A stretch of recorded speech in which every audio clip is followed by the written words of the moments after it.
Prosperidade, sorte, fortuna e energia positiva. Esses são alguns dos atributos populares da cultura chinesa sobre o bambu. E ele também é considerado um símbolo de generosidade e da multiplicação.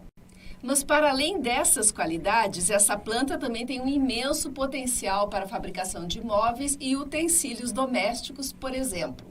Nós vamos falar mais sobre bambu, especialmente sobre os novos protocolos para a multiplicação de mudas de bambu, com o convidado de hoje aqui no nosso Café com Ciência, que é o pesquisador Johnny Pereira. Johnny, eu queria que você contasse para a gente que novos protocolos são estes que a Embrapa Recursos Genéticos acaba de lançar e que abre aí uma expectativa para produtores, para produzirem mais e melhor esta planta. Bom, Eva, prazer estar aqui conversando com vocês e repassar um pouco sobre as nossas experiências que a gente teve nessa última década, especialmente, no desenvolvimento desses protocolos, no avanço dos conhecimentos que nós tivemos com bambus, especialmente de espécies de ocorrência no Brasil, e também tirar um pouco ou acrescentar um pouco desse folclore que nós temos do bambu.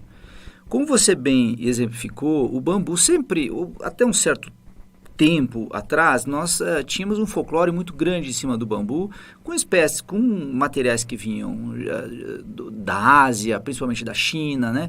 E pequenos equipamentos, pequenos móveis que eram feitos ou lembranças que nós tínhamos feitos de madeira de bambu. Hoje a realidade mudou. Hoje nós temos uma espécie com grande potencial de avançar e se tornar mais uma alternativa para os produtores brasileiros. Há uma técnica bem recente que é essa da micropropagação em escala. O que significa isso? Até certo tempo, nós tínhamos uma produção pouco quantitativa, digamos assim, no Brasil. Mas o interesse pelo bambu, ele foi crescendo. E realmente, como você bem salientou, hoje nós temos diversos produtos que nós podemos fazer. Nós podemos fazer desde pequenas lembranças até móveis. Hoje já está se fazendo pisos, madeira para construção civil, papel. Então nós temos uma diversidade de formas e de tipos de bambus que nós podemos utilizar. E por isso nós temos, claro, as espécies que são mais ou menos destinadas a cada fim que eu acabei de citar. A técnica de propagação, eu costumo dizer que por usar técnicas biotecnológicas, técnicas de laboratório para fazer esse tipo de propagação, eu sempre comento com produtores, com pesquisadores, com especialistas que a melhor forma que você tem de produzir sementes, se você não precisa de grandes quantidades de plantas, se o teu interesse não é manter, por exemplo, identidade genética ou uma planta igual à planta que você quer reproduzir, você pode fazer por sementes. O problema é que o bambu, ele é uma espécie um pouco diferente das convencionalmente que a gente conhece. Qual é o problema que tem se eu não quero, eu quero ter uma produção maior? Pois é.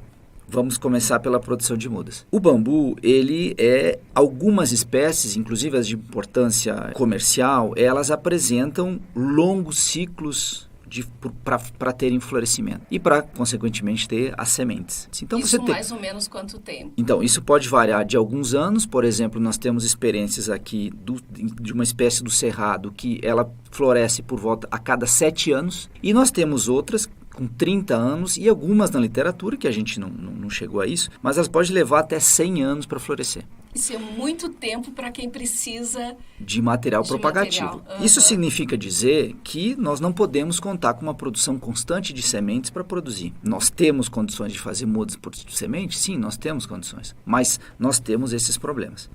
Além do mais, nós temos um outro detalhe do bambu o que faz com que essa espécie tenha uma característica um pouco diferente das outras. Algumas dessas espécies, inclusive algumas de importância, elas apresentam um florescimento que a gente chama de gregário. Florescimento gregário é quando uma população floresce e as plantas aquela população começa toda a florescer por informação genética, elas florescem todas ao mesmo tempo e algumas delas, ou a maioria delas, morrem.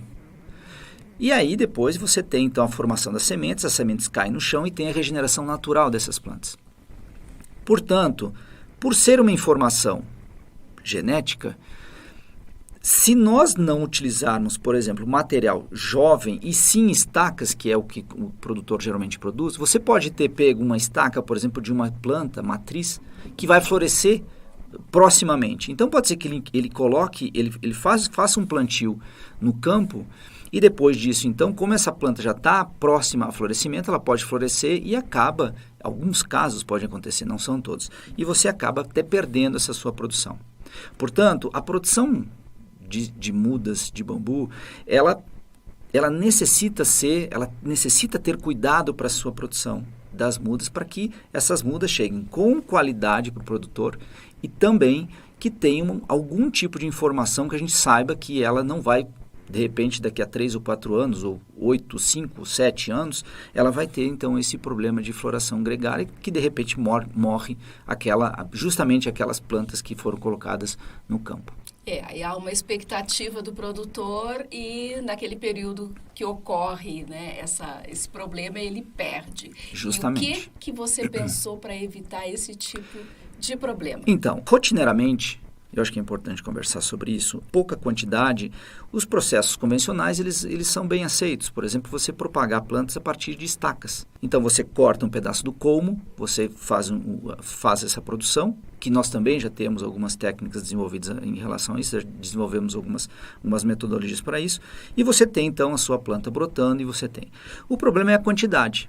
Então, se você precisar em grande quantidade, você acaba que você não, por exemplo, você plantar 50 hectares, 30 hectares, 100 hectares, depende do produtor. Imagina você produzir estacas de bambu para obtenção de mudas para 100 hectares.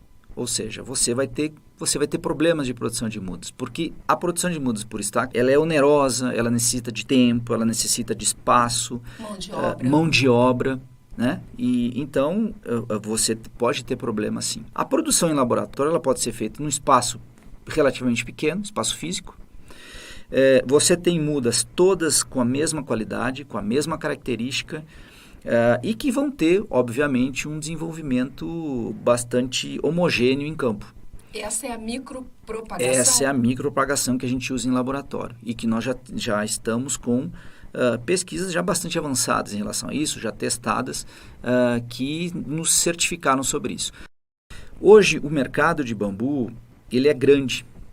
E algumas pessoas comentam, inclusive, alguns arquitetos, engenheiros e inclusive produtores, que não se tem matéria-prima em quantidade se fosse realmente utilizar o bambu para todos os usos que ele tem.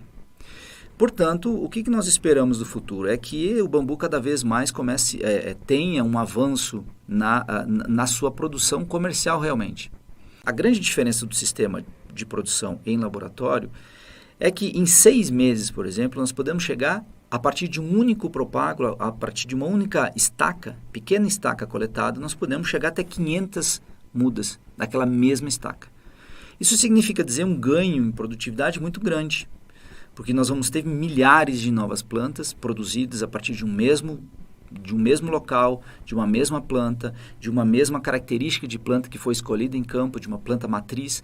E aí a quantidade, ela eu me atrevo a dizer que ela é incomparável se nós tentarmos comparar com o processo convencional, né? Essas são as principais vantagens que nós vimos nesse sistema. O que você está me dizendo é que se eu tenho 50 hectares, até eu posso utilizar a forma convencional com as estacas. Mas se um grande produtor precisa de 1000 mudas, aí o ideal é utilizar a micropropagação. É isso? É mais ou menos isso. O tempo, a diferença de tempo é bem grande. Justamente. Você consegue produzir por estacas? Claro que sim. É possível. Mas você imagina colocar, por exemplo, 100 plantas por hectare, digamos que seja um bambu de grande porte, se você multiplicar isso por 100 hectares, 200 hectares, você vai precisar de uma quantidade muito grande de mudas. É possível você fazer produção de mudas por estaca? Sim. Atualmente tem sido o principal método de produção de mudas. Mas o que a gente está tentando aqui, o que a gente desenvolveu e que é utilizado inclusive em outros países, é que sim, nós temos possibilidade de melhorar essa produção, de otimizar esse sistema para que, se nós tivermos uma grande demanda de mudas, nós tenhamos esse tipo de sistema para produzir, porque ele produz em larga escala.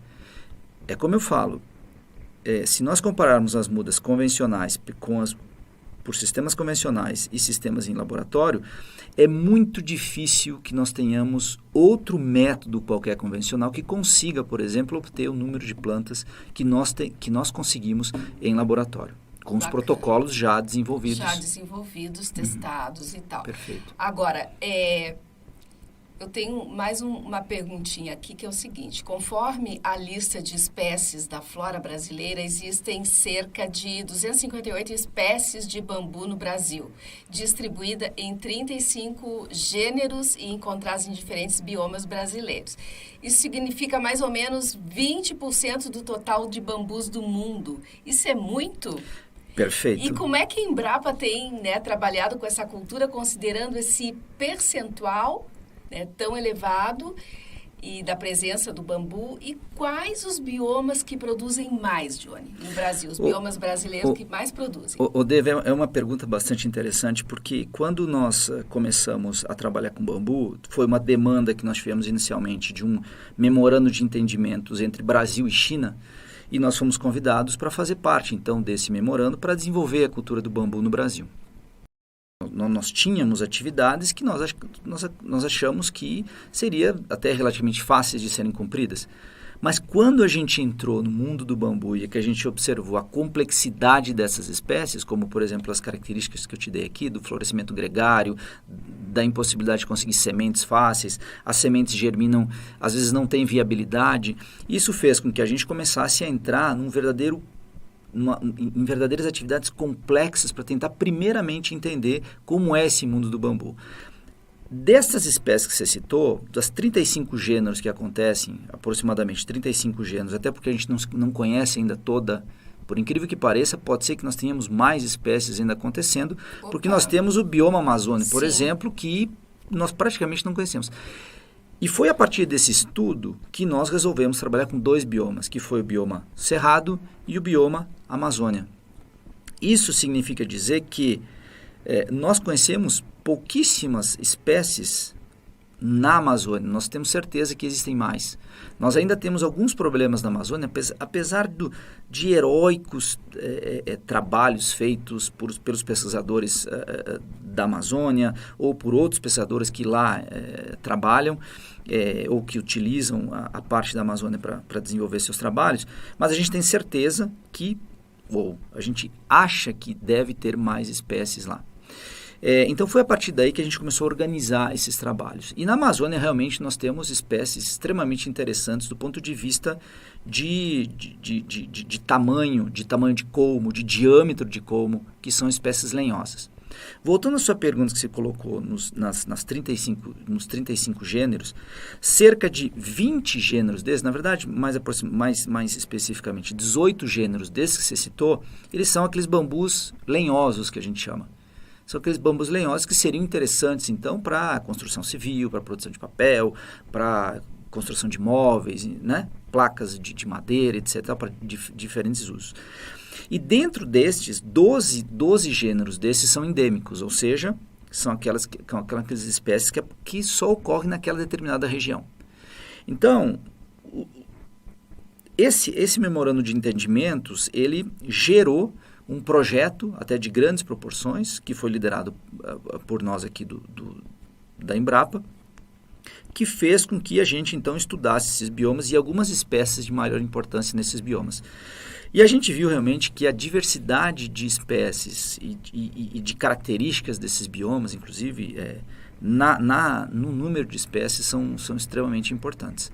Por exemplo, Como nós temos uma característica importante da nossa, que nos caracteriza a nossa unidade, a gente focou em 2 produtos, que foi, primeiro, a produção de mudas, que era aquela primeira atividade que nós tínhamos, que era uma dificuldade dos produtores em conseguir mudas em quantidade, e também saber um pouco da diversidade e da conservação ex situ dessas espécies. Uma vez que a gente sabe que, em função de desmatamento, avanço das cidades, nós temos perda de materiais a serem identificados. Então, por exemplo, nós sabemos que algumas espécies elas acontecem em toceiras e outras elas são alastrantes. E a gente sabe que, às vezes, um como de bambu, ele forma por baixo da terra, ele vai sair a 150 metros da origem, e ele pertence à mesma planta. Então, você veja a complexidade que nós temos em relação a isso. Então, a gente estudou, basicamente, tem outros grupos de outras universidades trabalhando no bioma pampa, no bioma, enfim, em outras regiões brasileiras, mas, né, eu quero trazer para nossas pesquisas o que a gente estudou. A gente se baseou, basicamente, em uma espécie aqui de ocorrência natural aqui do Cerrado e de 4 espécies que são as mais, inclusive, mais citadas e de maior ocorrência na Amazônia. Na Amazônia, beleza. Agora, com tanta técnica, né, à disposição dos produtores, é possível dizer que o bambu seria uma alternativa para os agricultores familiares, para aqueles agricultores que têm outras atividades na propriedade, mas têm um espaço que comportaria o plantio de bambus? Principalmente, eu vejo várias classes de produtores que poderiam fazer parte desse sistema. Pequenos produtores, e aí eles poderiam, por exemplo, atuar mais em bambus importantes quanto à riqueza do colmo, né? Do colmo, para serem utilizados, por exemplo, na arquitetura, né? Para construções de casas, etc. e tal. E nós poderíamos ter esses grandes produtores que poderiam fazer para outros fins, que também não deixa de ser madeira, cavaco, né? Nós temos plantios que se utilizam muito, milhares de hectares, por exemplo, que utilizam para energia, né? Para queima e obtenção, então, de energia para fornos, né? Então, eu vejo sim a possibilidade de nós utilizarmos tanto para pequeno produtor como para médio e até, por que não, grandes produtores, né? Que assim queiram trabalhar com a espécie. A Embrapa tem esse protocolo da micropropagação em larga escala. Isso pode ser utilizado por laboratórios, correto? Ou seja, empresas que se dedicam à produção de mudas. Os interessados, laboratórios, empresas que estiverem interessados em utilizar essa técnica, podem fazer contato, parceria. Como é que vocês estão trabalhando? Nós, por ser uma empresa de pesquisa, a nossa função final, ela não é propriamente dita produzir mudas, né? Porque imagina a gente teria que produzir, às vezes, demandas de 100 mil, 50 mil, 1 milhão de mudas e nós, né, a nossa função não é essa, né? O nosso objetivo não é esse. Nós estamos, sim, abertos a parcerias, especialmente para viveristas, para biofábricas. Biofábricas são aqueles laboratórios comerciais que produzem mudas mesmo diretamente, né, para o produtor. E nós estamos completamente à disposição para, inclusive, no desenvolvimento de atividades que possam ser importantes para aqueles viveristas ou para aquelas empresas, biofábricas que têm interesse numa determinada espécie. Portanto, a gente pode, então, inclusive conversar sobre adequar protocolos, né? E isso tudo nós temos um setor aqui que é responsável por isso, que pode tratar dessas parcerias com a gente. Lembrando, a chefia de transferência de tecnologia é quem cuida destes detalhes para a contratação, para a formação de parcerias. É isso, perfeito, né? Perfeito, é isso. Johnny, foi um prazer receber você aqui no Café com Ciência. Eu agradeço a sua participação.